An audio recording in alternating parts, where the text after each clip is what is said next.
If there's one mistake people make the second they start doing well with money, it's this: they start talking about it. And that sounds harmless, right? I mean, if you've worked hard, made smart decisions, paid off debt, built an emergency fund, invested consistently, and finally started getting ahead, why wouldn't you want to share that? Because the moment people know too much about your finances, everything changes. The way they see you changes. The way they treat you changes. The expectations change. The favors start showing up. The jokes stop being jokes. And suddenly, the money you worked so hard to build starts attracting problems you never asked for in the first place. So in this video, I want to talk about 5 financial secrets you should never tell anyone. Not because money should be shameful, not because you have to hide your success, but because privacy is one of the most underrated wealth-building tools out there. The less noise around your money, the easier it is to protect it, grow it, and make smart decisions without outside pressure. So with that said, let's get into it. Number 1. Never tell people exactly how much money you have. This one should be obvious, but a lot of people still do it, especially online. They post screenshots of their bank account, investment balances, crypto wallets, savings milestones, and net worth updates like it's some kind of badge of honor. And look, I understand the excitement when you've never had money before. Seeing your account hit 5 figures, 6 figures, or more feels incredible.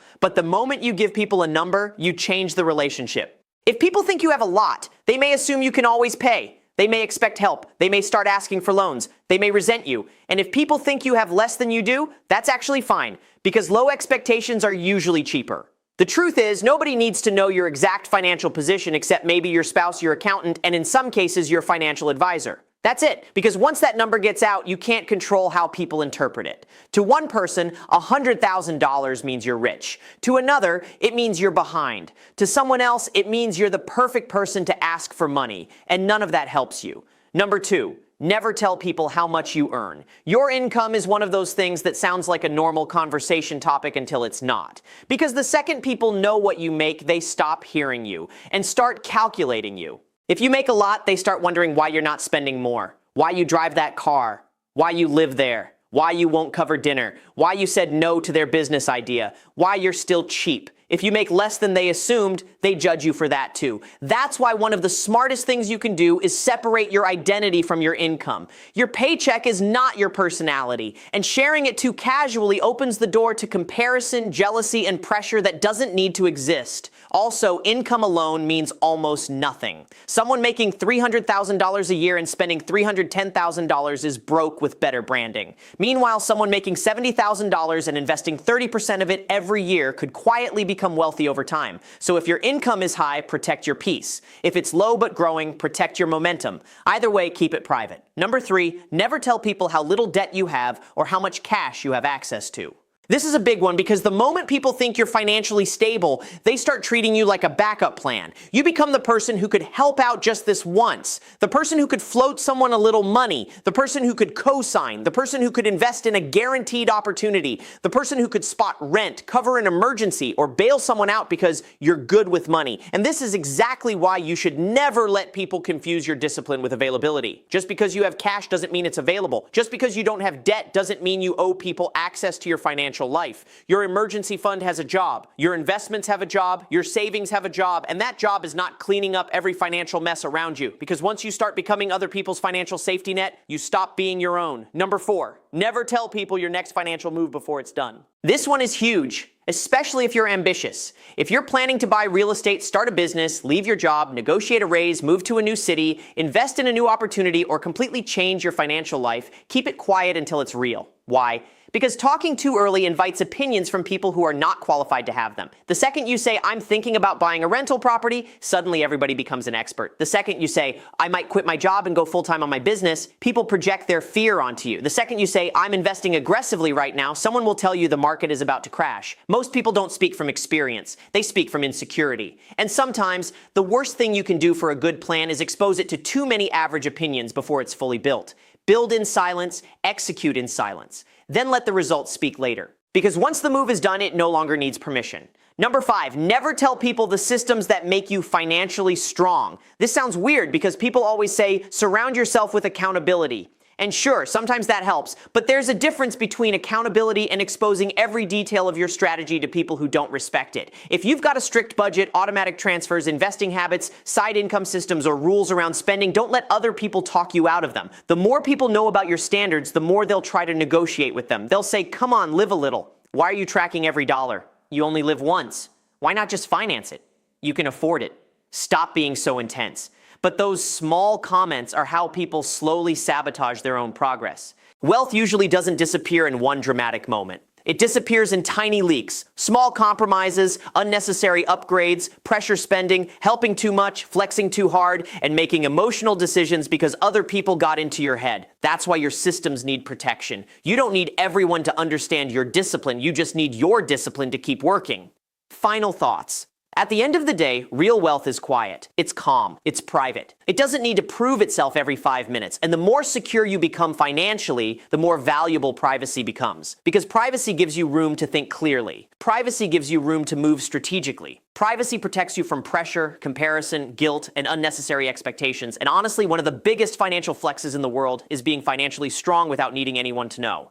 So if you take anything away from this video, let it be this. Not everything in your financial life needs to be shared. Some things grow better in silence. If you enjoyed this video, make sure to subscribe, hit the like button, and comment below. Which of these 5 secrets do you agree with most? And as always, thank you guys so much for watching, and until next time. The more I learn about money, the more I realize that financial success is not just about what you do, it's also about what you don't say. Because most people think wealth is built through higher income, better investments, and smart decisions. And yes, all of that matters. But there's another part no one talks about enough. Financial privacy. The truth is, once people know too much about your money, they start treating you differently. Some will admire you, some will copy you, some will envy you, some will try to use you, and some people, even if they mean well, will unintentionally push you into bad decisions because they don't understand what it takes to build wealth in the first place. So in this video, I want to break down 5 financial secrets you should never tell anyone if you actually want to protect your money, your peace, and your future. Let's start with the first one. Number 1, never tell anyone how much you're worth. Your net worth is probably one of the most misunderstood numbers in personal finance. A lot of people hear that phrase and immediately think cash. But net worth could include real estate, retirement accounts, brokerage accounts, business equity, and other assets that are not just sitting there ready to spend. The problem is when people hear a large number, they don't care about the details. They just hear you have money. And that creates a problem because now people start making assumptions about what you should do with your money. They assume you can afford more than you can. They assume you should be more generous. They assume you're somehow insulated from normal life. And even worse, if your net worth becomes tied to your identity, you might start making decisions just to maintain an image. That's dangerous. Money grows best when it doesn't need an audience. Number 2, never tell anyone when you come into money. This one is huge. If you get a bonus, inheritance, business payout, big commission check, tax refund, settlement, or any kind of financial windfall, keep it quiet.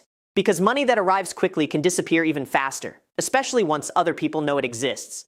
The second people hear you got money, you'll notice something interesting. Suddenly, there's always a reason someone needs something. A friend has a temporary problem. A relative has an emergency. Someone wants your opinion on a great opportunity. Somebody needs a partner. Somebody needs a loan. Somebody has the perfect business idea, and everybody thinks your money should solve their urgency. This is exactly why unexpected money needs quiet before it needs celebration. Give yourself time to think. Park it somewhere safe. Don't rush to upgrade your lifestyle. Don't make emotional purchases. Don't start announcing your win before you've decided what that money is supposed to do. Because if you don't assign your money a purpose, other people will. Number 3, never tell people how much you can afford. This is one of the biggest traps there is. Just because you can afford something does not mean you should buy it. But the moment people know what you can technically afford, they start spending your money for you. They'll say things like, "You make enough. You've been saving forever. Why not just get the nicer one? It's only a little more." Honestly, for you, that's nothing. And this is how people destroy margins. Financial freedom is not built by buying everything you can afford. It's built by creating space between what you earn and what you spend. The wider that gap, the more power you have. That gap buys options. It buys time, it buys flexibility, it buys peace of mind. So when somebody asks, "Can you afford it?" the better question is, does buying this make my life better enough to justify what it costs me in time, cash flow, and opportunity? Most of the time, the answer is no, and that's why you should keep your purchasing power to yourself. Number 4, never tell everyone your exact investment strategy. Now, obviously, there are educational reasons to talk about investing. That's fine. But there's a difference between general discussion and exposing every move you're making in real time. Because once you start telling everybody exactly what you're buying, selling, or planning, a few bad things happen. First, you invite noise. Second, you start defending decisions you haven't even had time to think through. Third, you become emotionally attached to being right because you already told everyone what you were going to do. And that's how ego starts replacing discipline. Good investing usually looks boring. It's consistent, it's repetitive, it's long-term. But when people are watching your every move, there's pressure to act smarter, faster, bolder, and more impressive than necessary. That's not investing, that's performance. Your portfolio should not be a public personality test. If you've got a system that works, protect it, review it, improve it, but don't turn it into entertainment for people who won't be there if it goes wrong. Number 5, never tell people how financially prepared you really are. This is probably the most underrated one of all. If you've built an emergency fund, low fixed expenses, good credit, insurance coverage, cash reserves, and a stable long-term plan, congratulations. You're more prepared than most people. But you don't need to advertise that, because preparedness attracts dependency. If people know you're the reliable one, the organized one, the one with savings, the one who always figures things out, they may start unconsciously depending on your discipline to offset their lack of planning. And this doesn't just cost money. It costs emotional energy. It puts you in situations where you feel guilty for saying no, even when saying yes is unfair to you. Remember, being responsible with money does not make you responsible for everyone else's money. You are not selfish for having boundaries. You are not cold for protecting your future. You are not wrong for refusing to let your stability become public property. Conclusion. If you really think about it, financial success is part strategy and part protection. It's not enough to make smart choices. You also have to protect those choices from outside pressure. And that means keeping certain things private. Keep your net worth private. Keep your windfalls private. Keep your affordability private. Keep your investment moves private, and keep your true level of preparedness private, because the less people know, the less they can influence, judge, pressure, or manipulate. And in a world where everybody feels entitled to an opinion, privacy becomes a competitive advantage. So if you want to build wealth that lasts, stop thinking of privacy as secrecy, and start thinking of it as security. If you enjoyed the video, hit the like button, subscribe if you haven't already, and let me know in the comments, which financial secret do you think people overshare the most? Thanks for watching, and I'll see you in the next one. Let me say something that might sound a little harsh. The more people know about your finances, the harder it becomes to win with money. And that's not because people are evil. Most of the time, they're not. It's because money changes social dynamics. It changes expectations. It creates comparison. It creates judgment. It creates pressure. And if you're not careful, it can slowly pull you away from the very habits that made you successful in the first place. That's why in this video, I want to cover 5 financial secrets you should never tell anyone, especially if you're serious about building long-term wealth and keeping your life simple. Because sometimes the best way to protect your future is to say less. Secret number 1, don't tell people how much you save every month. This sounds innocent, but it creates a lot of problems. If people hear that you save a big percentage of your income, some will admire you. But a lot of people will instantly translate your discipline into extra money. They won't see your savings rate as a long-term strategy. They'll see it as unused cash. And that mindset is dangerous because once people believe your savings are optional, they start encouraging you to spend them. Take the trip, upgrade the car, buy the bigger place. You're young. You work hard.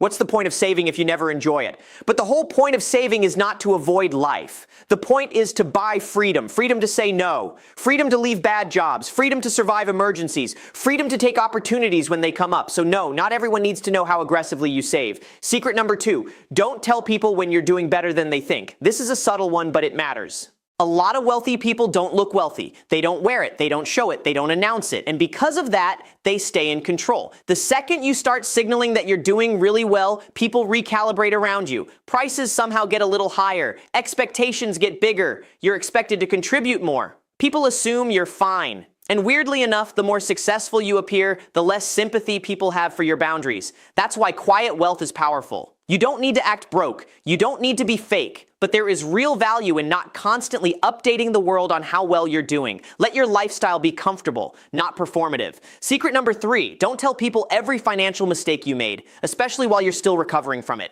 Now this one is important because yes, there's value in transparency. Sharing lessons can help people, but if you're still rebuilding after a bad investment, debt problem, business failure, tax issue, or major loss, be very careful who you tell. Because vulnerability without discernment becomes exposure. The wrong people will use your temporary setback to permanently redefine you. They'll assume you're bad with money. They'll question your judgment forever. They'll bring it up after you've already fixed it. And sometimes they'll use your low moment to feel better about their own lack of progress. You do not owe the public a live broadcast of your recovery. Fix the problem. Learn the lesson. Rebuild in peace. Then if there's a real reason to share it later, do it from a place of strength, not from the middle of the storm. Secret number 4, don't tell people what you're willing to do for money. This one can destroy your leverage fast. If people know you're desperate for more income, they will often use that against you. Employers, clients, business partners, even friends, once someone senses urgency, they start negotiating from your weakness. That's why you should never be too open about your financial pressure in situations where leverage matters.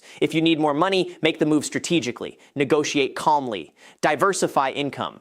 Build options, but don't walk into rooms announcing your desperation, because the person who looks like they need the deal usually gets the worst deal, and this applies everywhere. Salary negotiations, freelance work, business partnerships, real estate, even selling a car. Neediness is expensive. Secret number 5, don't tell people your financial ceiling. Most people talk too much about goals and not enough about capacity. When you tell people what your absolute limit is, what you're willing to spend, how much risk you can take, how much cash you have, how far you can stretch, you lose negotiating power instantly. If a car dealer knows your max budget, guess where the price ends up? If a contractor knows how much cash you have set aside, guess what the quote becomes? If people know you could probably make it work, they stop trying to save you money. This is why discipline often looks like silence. You don't show all your cards. You don't reveal every number. You don't lead with your maximum. You keep room to think, negotiate, and walk away. And financially successful people are very good at walking away. That's a skill more than anything else. Because every time you say no to something overpriced, unnecessary, manipulative, or poorly timed, you keep control. And control is one of the most valuable things money can buy. So if we bring this all together, here's the bigger lesson. Money is not just math. It's psychology, it's behavior, it's boundaries. And one of the strongest boundaries you can build is deciding that not everybody gets access to your financial life. Not everyone needs to know how much you save. Not everyone needs to know you're doing better than expected. Not everyone needs a front row seat to your mistakes. Not everyone needs to know how badly you need money. And not everyone should know your financial ceiling, because once people know too much, they influence too much. And if your goal is to build real wealth, then protecting your mind is just as important as protecting your money. So keep your plans focused, keep your standards high, keep your circle smart, and keep enough privacy in your life that your decisions still belong to you. If you enjoyed this video, subscribe, hit the like button, and comment below. What's one financial detail you think people should keep private? Thanks so much for watching, and I'll see you next time.